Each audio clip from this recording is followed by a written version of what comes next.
ഇത് നല്ല കണ്ടിട്ട് നല്ല മഞ്ഞക്കറി പോലെ തോന്നില്ലേ? കഞ്ഞക്കറി അല്ല മക്കളെ, ഇത് മീൻകറി. ഇത് ഉണ്ടാക്കുന്നതിന് ഇത് നിങ്ങൾ കാണിക്കുന്ന സാധനങ്ങളൊക്കെ ചേർക്കുന്നു. തീ കത്തിക്കുന്നു, എണ്ണ ഒഴിക്കുന്നു, കടുകിടുന്നു. എല്ലാവരും ഉണ്ടാക്കുന്ന പോലെ തന്നെ കേട്ടോ ഇതൊക്കെ ഉണ്ടാക്കുന്നത്. ഇഞ്ചി ഇട്ടു, ഉള്ളി ഇട്ടു, പിന്നെ നമ്മുടെ ഇത് മൂക്കാൻ വേണ്ടി ഇച്ചിരി ഉപ്പ് നമ്മളിട്ട് കൊടുക്കും. ഇതൊന്ന് എല്ലാവരും ചെയ്യുന്ന പോലെ തന്നെ. ഇതിനെന്നാ പ്രത്യേകത എന്ന് ചോദിച്ചാൽ, ഇത് ഞാൻ ഉണ്ടാക്കുന്ന പോലത്തെ കറിയല്ല. എൻ്റെ ഒരു സുഹൃത്തുണ്ട്, എൻ്റെ പ്രിയപ്പെട്ട ഒരു ഫ്രണ്ട്, പുള്ളിക്കാരത്തി തക്കാളി ഇട്ടിട്ടാണ് ഈ മീൻ കറി. ഇത് കേദറാകട്ടോ. കേദർ ഇങ്ങനെയും കറി വെക്കാം. അതുകൊണ്ടാണ് ഞാനിപ്പോൾ ഇത് ഇങ്ങനെ ഒരു വീഡിയോ ആയിട്ട് വരുന്നത്. കേദർ ഇങ്ങനെയും കറി വെക്കാം. അപ്പം ഇതിനകത്ത് അവരിടിയല കുടംപുളി. ഇത് ഞങ്ങൾ കുടംപുളി എന്നാട്ടോ അതിന് പറയുന്നത്. ആ കുടംപുളി അവരിടിയല. അതുകൊണ്ട് മാത്രമാണ്. അപ്പം ഞാൻ 3 സ്പൂൺ മുളക് പൊടിയും മഞ്ഞൾപ്പൊടിയും ഒക്കെ ഇട്ട് ഇതിൻ്റെ കൂടെ കുടംപുളിയും ഇട്ടു. പക്ഷേ എൻ്റെ കൂട്ടുകാരത്തി കുടംപുളി ഇടിയല. അവർ തക്കാളി വാളംപുളി പിഴിഞ്ഞ് ഒഴിക്കുമെന്നും എനിക്കറിയത്തില്ല. അവർക്ക് എരിവും പുളിയും ഒന്നും പറ്റില്ല കേട്ടോ. എന്നിട്ട് അങ്ങനെയാണ് കറി വെക്കുന്നത്. അത് കണ്ടിട്ട് ഞാൻ ഇച്ചിരി എൻ്റെ രീതിയിൽ ഇച്ചിരി കുടംപുളിയും കൂടെ ഇട്ടു. ഇനി ഞങ്ങൾ വെള്ളം ഒഴിച്ചു.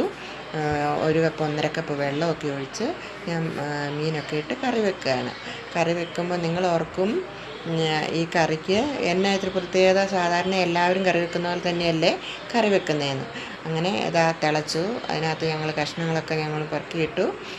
അപ്പോൾ ഇനി ഒത്തിരി ഇളക്കാതെ സാധാരണ എല്ലാവരും ചെയ്യുന്ന പോലെ തന്നെ ഇതൊക്കെ ചെയ്ത് മൂടി വെച്ച് വേഗം വെച്ചു.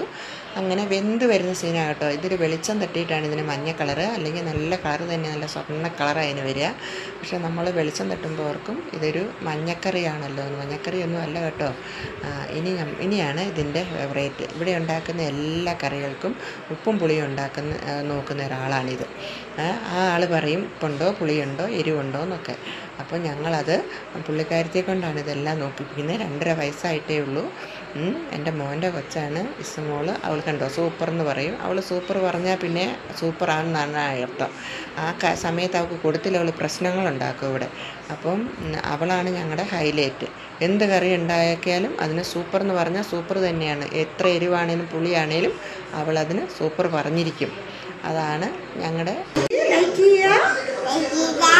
സബ്സ്ക്രൈബ് ചെയ്യുക. ഓക്കേ.